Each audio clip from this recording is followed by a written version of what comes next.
সংসদের কর্ণধার আহমেদ কবি চাইনিজ মহোদয়কে কিছু বলার জন্য অনুরোধ করছি এই আয়োজন এবং এই টুর্নামেন্ট সম্পর্কে। বিসমিল্লাহির রহমানির রহিম। আজকে পাইকপাড়া যুব সংঘ কর্তৃক আয়োজিত এই 8 দলীয় আরাফাত রহমান কোকো স্মৃতি 8 দলীয় ফুটবল টুর্নামেন্টে আজকের আয়োজক এই যে পাইকপাড়া যুব সংঘ।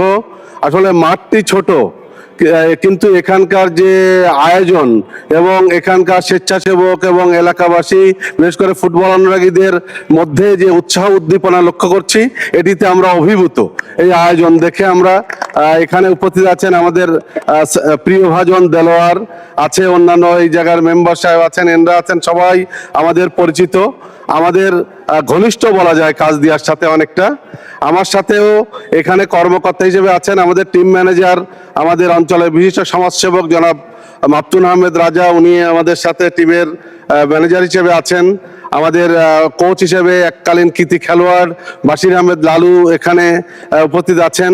আমাদের এখানের কর্মকর্তারা, আমাদের আরিফ ফকির, তাহমিদ তিশার, ফেরদাউস সদস্য অনেকেই আসছেন। সবার পক্ষ থেকে আমরা শুভেচ্ছা জানাই এবং এই সুন্দর আয়োজনে উপস্থিত হতে পেরে আমরা নিজেদেরকে ভাগ্যবান মনে করছি। ভবিষ্যতেও এ ধরনের আয়োজনে আমরা আপনাদের সাথে থাকব এবং এই আয়োজনের ধারা অব্যাহত থাকুক এই আশাবাদ ব্যক্ত করে এই টুর্নামেন্টের সার্বিক সাফল্য কামনা করছি। সবাইকে ধন্যবাদ। আরাফাত রহমান কোকো ফুটবল স্মৃতি 8 দলীয় টুর্নামেন্টের আজকেই উদ্বোধনী প্রথম ম্যাচ শুরু হচ্ছে।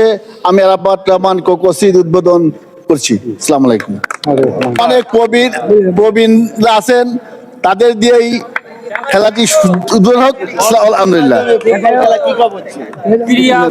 অনুরাগী আমাদের অঞ্চলের সবচেয়ে মুরব্বী। এই মাঠ যেদিনকে প্রথম হয়েছিল উদ্বোধনী খেলা, উনি উদ্বোধন করে 4 বছর আগে।